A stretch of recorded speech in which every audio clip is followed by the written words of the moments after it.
Error como vicio del consentimiento. Los temas que se tratarán son definición, requisitos y sus respectivos ejemplos. El error es considerado como una forma mala de apreciar la realidad a causa de la ignorancia o equivocación. Esto ocurre cuando alguna de las partes no tiene conocimiento de todas las circunstancias que intervienen en el acto acordado. Pero sea cual sea la causa por la que se cometa, el resultado siempre será el mismo, el cual será una falsa representación de la realidad. Nulidad relativa. El sujeto en el error desconoce algunas consecuencias de un acto que se celebra y considera que su representación de la realidad es correcta. El error conlleva la nulidad del contrato. Sin embargo, dependerá del tipo de error que esta nulidad sea relativa. Si el error recae sobre una porción del contrato, puede surtir sus efectos y llevar una nulidad relativa, lo que no invalida del todo el acto jurídico. El error puede ser de los siguientes tipos. Error de hecho. El error de hecho es cuando existe una representación falsa de la realidad que influye en situaciones reales. Error de derecho. El error de derecho es el que influye sobre situaciones jurídicas. Error relevante o error esencial. El error relevante o esencial le concede a la persona que lo haya sufrido el poder de desvincularse del contrato, por lo que podrá solicitar la declaración de nulidad. Error excusable. La ley establece que para que se dé la nulidad del contrato, el error, además de ser relevante, no debe ser imputable a la persona que lo padece. Por lo tanto, el error tiene que ser excusable. Requisitos. Esencialidad y excusabilidad. Esencialidad. El error debe recaer sobre elementos principales del objeto del contrato, de forma que sin ellos no se perfeccionaría el negocio. Lo más importante para la formación de los contratos es la declaración de voluntad de partes. Habría que plantearse si se hubiera producido dicha voluntad en el caso que el error no se hubiera producido. Esto presenta algunas dificultades para distinguir la esencialidad del error, ya que cada una de las partes lo puede percibir de una manera diferente. Por ejemplo, Daniel, quien es el abuelo de John, le da una herencia, pero sus familiares no están de acuerdo, puesto que John nunca estuvo en los momentos difíciles de Daniel. Es decir, no lo socorrió dado que el fallecido sufría de estados de demencia severa. Así que la familia pide a John que se desherede por la anterior causal. La excusabilidad.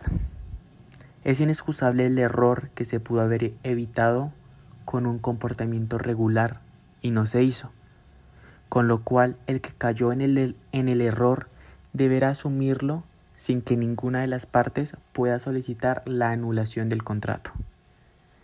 Es decir, si el error se puede evitar y no se ha hecho, debe propiciar que la parte que actuó sin vicio en el consentimiento y de buena fe tenga el derecho a impugnar la invalidez del contrato porque el error no puede favorecer al que lo probó. Por ejemplo, William, que paseaba por el centro comercial, ve por la vitrina una serie de anillos y le llama la atención uno en específico. Le pregunta al vendedor si es de oro y este afirma que sí. Al llegar a su casa y llevarlo con un experto en metales, se da cuenta que no es de oro y decide hacerle el reclamo al vendedor para que le devuelva su dinero. Otros ejemplos en relación al error como vicio del consentimiento son: si una persona celebra contrato con un menor de edad, creyendo que negocia con un mayor de edad, comete error de hecho. Pero si dicha persona, a sabiendas de que está negociando con un menor de edad, supone que puede permitir las formalidades legales protectoras de los incapaces, incurre en un error de derecho. La ignorancia de las leyes no sirve de excusa. Así pues, cuando una persona pagará una obligación inexistente a consecuencia de un error de derecho, como sucedería, por ejemplo, un heredero pagará un legado bajo la creencia de que la revocación del testamento no implica la de éste. Las partes de una convención hacen declaraciones correspondientes a un contrato de mutuo o de compraventa, pero una de ellas entiende recibir en donación.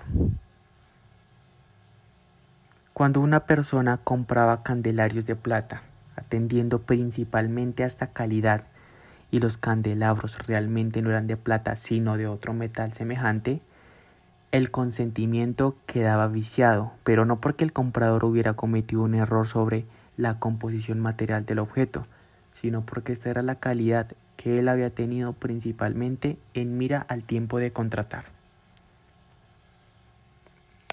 Yo celebro, por ejemplo, un contrato con Pedro para la prestación de servicios médicos, pero yo, queriendo contratar con Juan, cuya reputación científica conozco de oídos, y me determino a buscarlo, mi voluntad queda viciada por error en persona.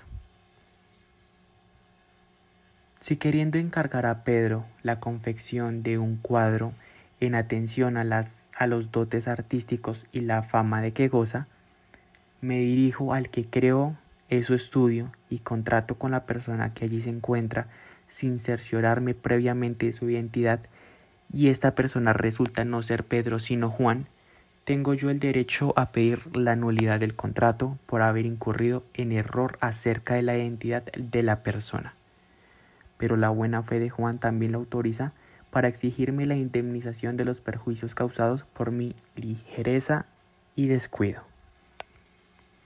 Y por último ejemplo, si alguien recibe la noticia de la muerte de sus caballos, noticia que le mueve a comprar otros, el contrato es válido aunque el móvil resulte falso, a menos que el vendedor haya tenido conocimiento de esta circunstancia y se haya aprovechado dolosamente de ella para inducir al comprador a la celebración del contrato. Muchas gracias.